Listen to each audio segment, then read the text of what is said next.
Patrick Christys on Talk Radio.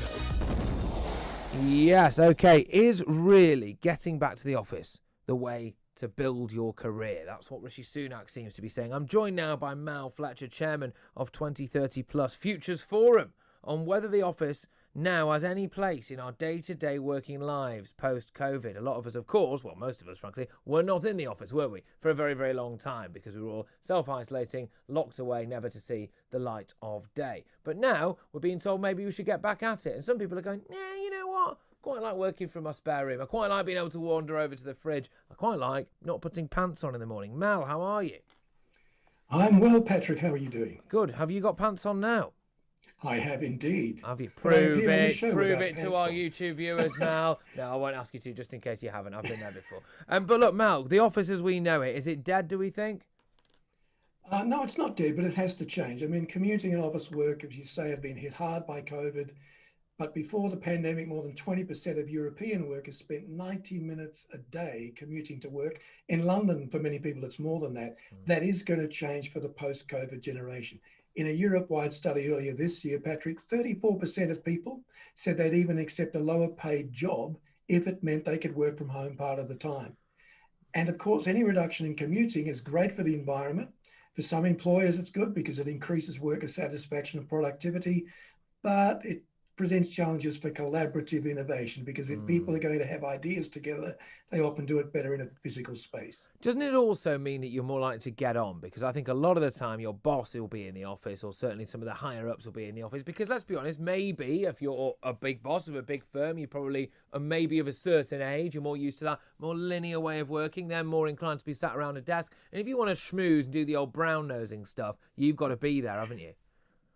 Yeah, well, that's true, but then schmoozing's only part of work normally, isn't it? It should be a small part. Depends of what you do. Depends what you do. Yeah. Depends who you work for, I suppose. But I think one of the other things that's important here, Patrick, is that employers in setting up offices are going to have to be much more attuned to the mental health of their teams. Even before businesses began to open up, while people were still forced to work from home, they were being actively encouraged by some managers to spend more time talking about how they were coping with each other, having, quote, virtual coffees, even closing their work-related email accounts at certain times of day. And I think that good leaders, wise leaders at this time are going to be more focused on the mental health of their employees, and that's going to change the way they set up offices. I wonder whether or not it's more damaging to work from home, though, mental health-wise, right? You know, especially if you're living in London and you might be a younger person. I mean, where you eat is where you sleep, is where you wash, is where you work. I mean, that can't be good for you. No, it's often true. And loneliness isn't good for you. And there's plenty of evidence that when we lack socialization, our mental health suffers, which is why we were trying to get children back into school so quickly at the beginning of the lockdowns, because robbing them of socialization affects their ability to think clearly, their cognitive ability. But I think also in this, that in the future, we're going to see some companies setting up what I've called basic mental health clinics, just small professionally run units within the bigger organization that provide support for basic mental health skills, problem solving, transition management, all the things we might pick up from cognitive behavioral therapy. And that, by the way, is going to become more important as we face the automation revolution, where people, because of robotization, change not just their jobs, but their entire careers several times over. Is it actually the employer's duty to look after their employees' mental health, or is it the employee's duty to look after theirs? I mean, I've had some bosses in my time that, frankly, I mean, you literally couldn't repeat on radio the things that they did. But that's kind of the nature of the industry. When I wanted to go into journalism, I'd always imagine that one of my bosses, which is not the place here, by the way, it's not the case here, by the way, I should pains to stress. But, you know, I'd kind of imagine that my boss might be a cigar-smoking, whiskey-swilling nutter, basically. And that's kind of part of it, right? And so depending on the industry that you go in, you know, you expect a little bit of hard work or a little bit of damage to your mental health potentially, but then it's on you, isn't it, to go and make sure you do the right kind of things. You exercise well, you find a way of relaxing. Is it all down to the employer? No, I'm not saying it is all down to the employer. It is a two-way street, and employers are not psychologists. They're not trained for that. But I think that, you know, it's not too much to ask that we make a little bit of allowance for the fact that post-COVID, there will be people adjusting. A lot of people have been on furlough for, 15, 16 months. They're going to need help just to deal with some of the stresses at work of being in a real-time proximate relationship with other people. All of that's going to take time. So I'm not suggesting that it's the job of the employer to solve the problem.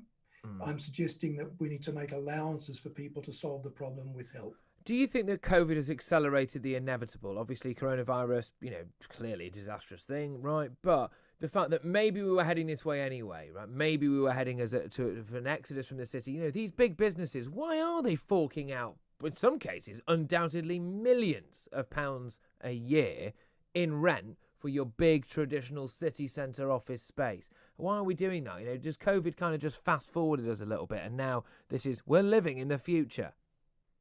Yeah, I think it has fast forwarded this, as it has other things. Like, for example, in education, we've gone much more now for blended education. We've recognized that you can have technology involved in the teaching without replacing the classroom time. So you can use both. And I think that blended approach is what's needed here with the office. I think that offices will have to offer more of what I call whole of life experiences, with access to at least halfway decent food and some good coffee areas. Yeah.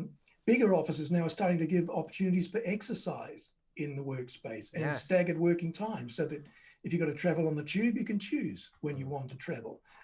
That's not a bad move. No, it's not. Do you think that Rishi Sunak, who now obviously wants everyone to get back in the office, might have a word with his own Prime Minister and say, well, hang on a minute, you're still not telling MPs to get back into the office, into the House of Commons? Maybe, actually, they could lead by example.